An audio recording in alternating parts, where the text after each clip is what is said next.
नमस्कार दोस्तों, स्वागत है आप सभी का आज के मुख्य समाचार के इस वीडियो में। जी हां, हम आपके लिए हर दिन लेकर आते हैं देश और दुनिया की तमाम बड़ी खबरें। एक एक करके सभी बड़ी खबरों के बारे में आपको सटीक जानकारी देंगे। बस आप इस वीडियो के साथ अंत तक बने रहें। साथ ही आपसे एक छोटी सी रिक्वेस्ट है कि मुझे इस वीडियो को बनाने में बहुत मेहनत लगती है, तो इस मेहनत के लिए वीडियो पर एक लाइक जरूर कीजिए और साथ ही वीडियो के नीचे दिए गए इस लाल बटन को दबाकर चैनल को सब्सक्राइब कीजिए और इस घंटी को भी दबाइए ताकि आपको दिन भर की बड़ी खबरों की जानकारी लगातार मिलती रहे। तो चलिए दोस्तों, एक एक करके सभी बड़ी खबरों के बारे में जान लेते हैं। तो दोस्तों, आज की पहली बड़ी खबर की अपडेट की बात करें तो Amazon प्राइम वीडियो और नेटफ्लिक्स जैसे OTT प्लेटफॉर्म के लिए गाइडलाइन तैयार, अब जल्द होगी लागू। जी हां, राज्यसभा में OTT प्लेटफॉर्म पर परोसी जा रही भाषा और सामग्री को लेकर भी सवाल उठा है। इस पर केंद्रीय सूचना एवं प्रसारण मंत्री प्रकाश जावड़ेकर ने कहा है कि OTT प्लेटफॉर्म को लेकर गाइडलाइन और डायरेक्शन तैयार हो चुके हैं, जल्द ही इन्हें लागू कर दिया जाएगा। OTT प्लेटफॉर्म पर मनोरंजन के साथ साथ खतरा भी बढ़ा है, विसंगति भी आई है, जिससे समाज और हमारी भावी पीढ़ी के ऊपर दूरगामी नकारात्मक और विकृत प्रभाव पड़ने की संभावना ज्यादा हो गई है। देश का बड़ा धार्मिक और सांस्कृतिक वर्ग इसका विरोध कर रहा है क्योंकि इससे हमारी युवा पीढ़ी पर बुरा प्रभाव पड़ रहा है। OTT प्लेटफॉर्म पर उपलब्ध सामग्री भारतीय सामाजिक मूल्यों पर नकारात्मक प्रभाव डाल रही है, इसीलिए इसे लेकर सरकार अभी गंभीर है। और प्रकाश जावड़ेकर ने कहा है कि OTT प्लेटफॉर्म के बारे में सरकार को रोजाना और बहुत सुझाव और शिकायतें दोनों मिल रही। इस बारे में गाइडलाइन और दिशा निर्देश लगभग तैयार हो गए हैं और जल्द ही इन्हें लागू कर दिया जाएगा। और अगली बड़ी खबर की बात करें तो भाव खा रहे खाने का तेल एक साल में 60% तक महंगा हुआ। जी हां, महंगाई की मार से जनता को राहत मिलती नजर नहीं आ रही। पेट्रोल डीजल के साथ साथ खाद्य तेल की महंगाई भी लोगों को सता रही है। खाने के महंगे तेल के दाम ने किचन का जायका बिगाड़ कर रख दिया है। एक खबर के मुताबिक खाने के तेल के दाम पिछले एक साल में 30 से 60% तक बढ़ चुके हैं। क्रूड पाम ऑयल का भाव रिकॉर्ड ऊंचे लेवल पर है। सोयाबीन, सोया तेल और की कीमतें नई ऊंचाई पर हैं। कोरोना काल में दुनिया भर में फूड ऑयल की सप्लाई में भारी गिरावट आई है। साथ ही बायोफ्यूल के लिए क्रूड पाम तेल की डिमांड में इजाफा देखा गया है। इधर चीन में भी सोयाबीन की डिमांड लगातार बढ़ रही है। ब्राजील, अर्जेंटीना जहां पाम की खेती बड़े पैमाने पर करते हैं, वहां इस बार खराब मौसम ने साथ नहीं दिया है और कीमतों पर इसका असर देखा गया है। फेस्टिव और शादी विवाह के सीजन में फूड ऑयल की मांग में और उछाल देखने को मिल सकता है, जिसमें कीमतें और मजबूत हो सकती हैं, जिसका सीधा असर आम आदमी पर पड़ेगा। तो कर्मचारियों की बल्ले बल्ले, अब हफ्ते में 4 दिन होगा काम, 3 दिन होगी छुट्टी। जी हाँ, केंद्र सरकार नए श्रम कानूनों के तहत कई बड़े बदलाव करने जा रही है। नए लेबर कोड के तहत कामगारों को हफ्ते में 3 दिन छुट्टी मिल सकती है। केंद्र सरकार के श्रम सचिव ने बताया कि केंद्र सरकार हफ्ते में 4 वर्किंग डे और उसके साथ 3 दिन सैलरी के साथ छुट्टी का ऑप्शन देने की तैयारी कर रही है। नए लेबर कोड में ये ऑप्शन भी रखा जाएगा, जिसमें कंपनी और कर्मचारी आपसी सहमति से ये फैसला ले सकते हैं कि हफ्ते में कितने दिन काम करना है। नए नियमों के राहत सरकार ने काम के घंटों को बढ़ाकर 12 तक करने को शामिल किया है। काम करने के घंटे की हफ्ते में अधिकतम सीमा 48 है। ऐसे में कामकाजी दिनों का दायरा 5 से घट सकता है। कर्मचारियों के लिए काम करने के दिन सप्ताह में 5 दिन से कम हो सकते हैं। अगर ये 4 होता है तो 3 दिन की छुट्टी हो जाएगी। पहले भी एक सप्ताह में काम करने की लिमिट 48 घंटे है और उसे अब भी जारी रखा जाएगा। कर्मचारियों और नियोक्ताओं को इस बदलाव के लिए सहमत होना होगा। नए नियम का पालन करने के लिए कोई दबाव नहीं होगा। और अगली बड़ी खबर की बात करें तो महाराष्ट्र सरकार का महिलाओं को बड़ा तोहफा, ग्रामीण इलाकों में सरकारी बस से यात्रा बिल्कुल फ्री। जी हां, महाराष्ट्र की उद्धव ठाकरे सरकार ने सूबे की महिलाओं को बड़ी सौगात दी है। महिलाओं के लिए ग्रामीण इलाकों में सरकारी बस से यात्रा मुफ्त कर दी गई है। दिल्ली में केजरीवाल सरकार ने भी महिलाओं के लिए DTC में यात्रा फ्री की हुई है। माना जा रहा है कि उद्धव ठाकरे का ये फैसला केजरीवाल सरकार की तर्ज पर लिया गया है। महाराष्ट्र के मुख्यमंत्री ने ऐलान कर दिया है कि अब ग्रामीण इलाकों में महिलाओं से सरकारी बस में किराया नहीं लिया जाएगा। उद्धव ठाकरे के इस फैसले से खास तौर पर ग्रामीण महिलाओं को बड़ी राहत मिली है। उद्धव ठाकरे के इस फैसले का फायदा महाराष्ट्र के हजारों गांव में रहने वाली लाखों महिलाओं को मिलेगा। आर्थिक रूप से कमजोर घरेलू महिलाएं, जिनके लिए महंगाई के इस दौर में घर चलाना भी बहुत मुश्किल है, उनका किराया माफ करके उद्धव ठाकरे ने बड़ा तोहफा दिया है। और अगली बड़ी खबर की बात करें तो लाइसेंस बनवाना समेत 15 अन्य सेवाओं का लाभ उठाने के लिए आधार जरूरी। जी हाँ, अगर आप लाइसेंस या वाहन से जुड़े कामों को ऑनलाइन करते हैं तो खबर आपके लिए है। भारत सरकार कुछ नियमों में बदलाव कर रही है। अब ड्राइविंग लाइसेंस धारकों और वाहन मालिकों को 16 प्रकार के ऑनलाइन काम के लिए आधार प्रमाण की जरूरत होगी। इनमें लर्निंग ड्राइविंग लाइसेंस, DL का नवीनीकरण, पते का परिवर्तन, पंजीकरण का प्रमाण पत्र, अंतर्राष्ट्रीय ड्राइविंग लाइसेंस जारी करना, स्थानांतरण का नोटिस और वाहन को एक मालिक के दूसरे मालिक के नाम पर हस्तांतरण के आवेदन शामिल करना।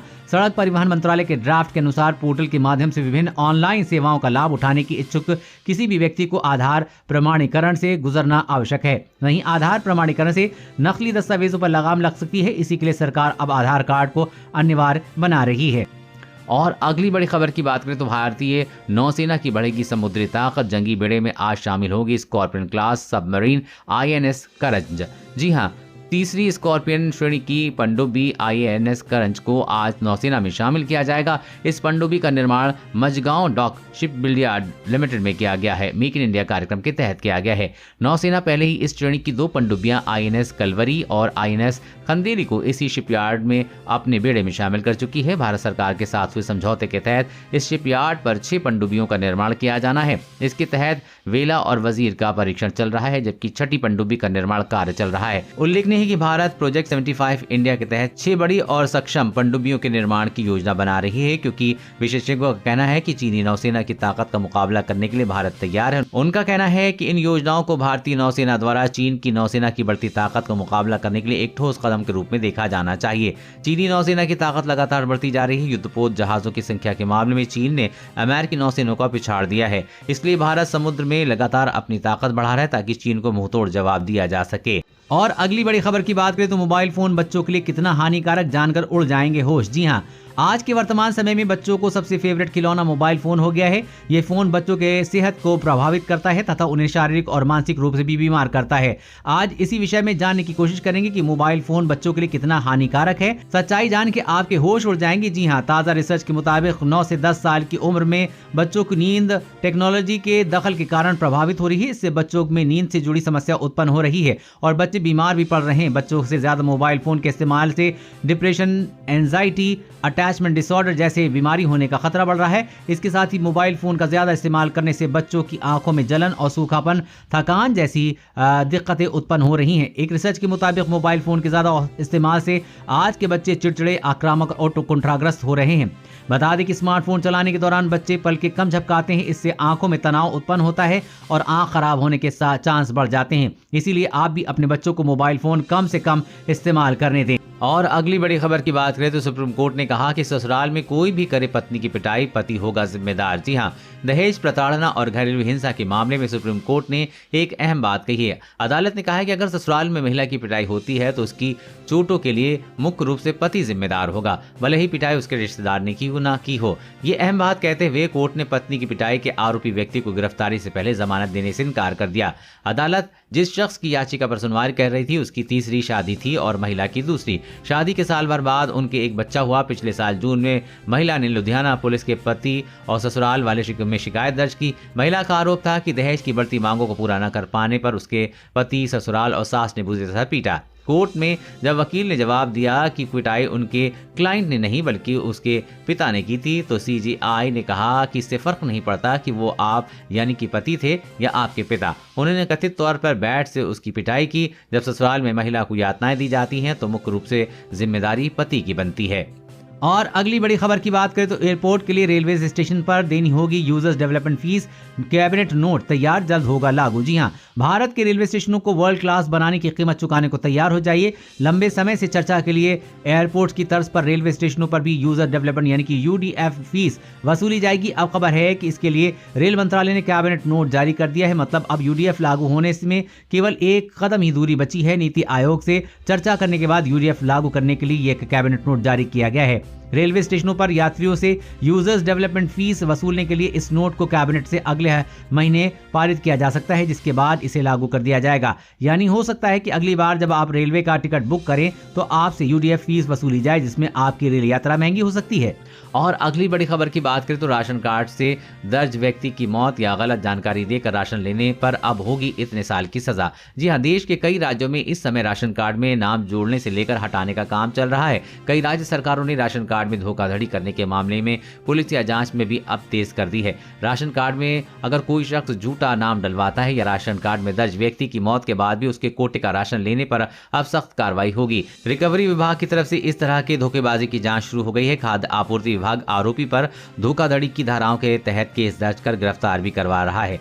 इसके लिए अगर आप अब गलत डॉक्यूमेंट्स के साथ राशन कार्ड बनाते हैं या गलत नाम पर राशन लेते हैं तो अब आपको जेल और जुर्माना दोनों हो सकता है। बता दें कि राशन कार्ड बनवाने के लिए कुछ शर्तों का पूरा करना अनिवार्य होता है, लेकिन कुछ लोग गलत दस्तावेज जमा कर देते हैं। अगर आप फर्जी राशन कार्ड बनवाने के दोषी पाए जाते हैं तो आपको 5 साल की जेल और जुर्माना दंड देना पड़ सकता है। इसके साथ ही अगर कार्ड बनवाने के लिए आपने फूड विभाग के अधिकारी को रिश्वत देते हैं या खाद्य विभाग के अधिकारी रिश्वत के लेकर राशन कार्ड बनाते हैं तो इस मामले में भी सजा और जुर्माने का प्रावधान है। दोस्तों, आज की खबरों में बस इतना ही। इसी तरह हर रोज काम की खबरें जानने के लिए आप हमेशा हमारे साथ जुड़े रहें। हमारे साथ जुड़ने के लिए वीडियो के नीचे दिए गए इस लाल बटन को दबाएं और साथ ही इस घंटी को भी दबाइए ताकि आपको हर खबर की सटीक जानकारी मिल सके। जय हिंद, धन्यवाद।